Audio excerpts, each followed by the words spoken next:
इस चैप्टर में मुख्य रूप से दो कैरेक्टर्स हैं। पहला है फ्रांज। द लास्ट लेसन में फ्रांज का किरदार एक युवा लड़के का है जो शिक्षा और अपनी भाषा की वैल्यू सीखता है। शुरू में उसे अपनी पढ़ाई के प्रति लापरवाह और केयरलेस के रूप में दिखाया गया, लेकिन बाद में उसे अपनी संस्कृति और विरासत को संरक्षित करने का महत्व पता चला। इस चैप्टर का दूसरा कैरेक्टर एम हेमल है। वह बहुत ईमानदार, देशभक्त और मेहनती व्यक्ति थे। उनका मानना था कि फ्रेंच सबसे स्पष्ट और तार्किक भाषा है। वह जानते थे कि स्कूल में यह उनका आखिरी दिन है, फिर भी उन्होंने अपने कर्तव्यों को गंभीरता से निभाया और कक्षा में अपना आखिरी पाठ बड़े धैर्य के साथ पढ़ाया। इस कहानी का वर्णन एक फ्रांसीसी लड़के फ्रांज ने किया है। फ्रांज स्कूल में अपने शिक्षक एम हेमेल से नफरत करता है और उसे फ्रेंच पढ़ने में कोई दिलचस्पी नहीं है। तो चलिए लेसन की शुरुआत करते हैं। फ्रांस के अल्सैस और लोरेन जिलों पर अधिकार करने के बाद बर्लिन से आदेश आया कि वहां के स्कूलों में फ्रेंच के स्थान पर जर्मन भाषा पढ़ाई जाए। इसके अलावा यह स्कूल के फ्रांसीसी शिक्षक एम हेमेल का आखिरी दिन है। यह शिक्षक 40 वर्षों से वहां कार्यरत हैं।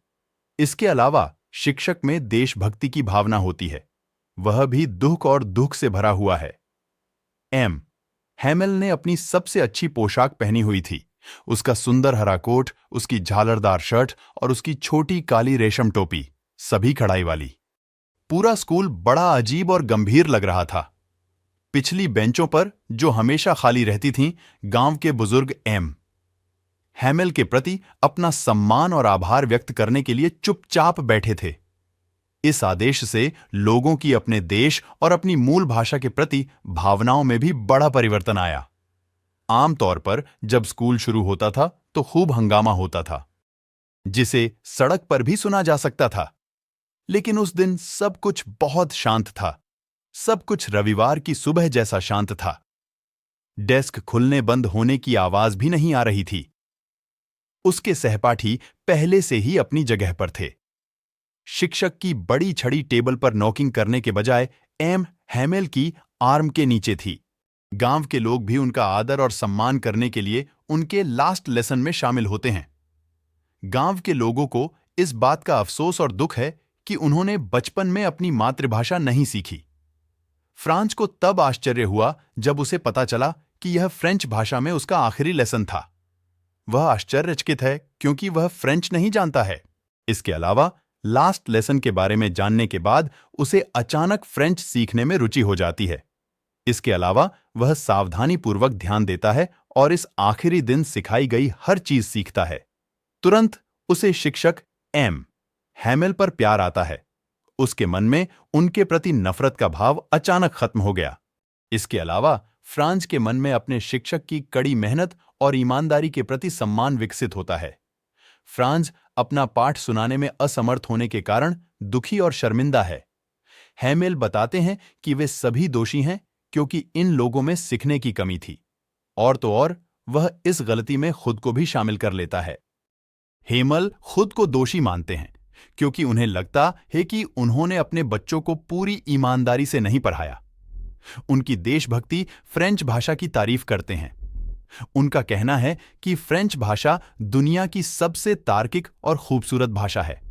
ऐसा लगता है कि एमिलोदुर हेमेल इस मौके पर भावुक हो गए। इसके अलावा वह कक्षा से अपनी भाषा की रक्षा करने के लिए कहता है। उनका कहना है कि अपनी भाषा के करीब रहना गुलामी के चंगुल से बचने का एक तरीका है। यह भाषा उन्हें जर्मनों से मुक्ति दिलाने में सहायता करेगी। लोगों को अपनी मातृभाषा के महत्व का एहसास होता है। इसके अलावा उन्हें लगता है कि उनकी हार का कारण अशिक्षा है। फ्रांज को लगता है कि किसी व्यक्ति की भाषा को छीनना असंभव है। ऐसा इसलिए है क्योंकि यह एक ऐसी चीज है जो किसी व्यक्ति के लिए स्वाभाविक है।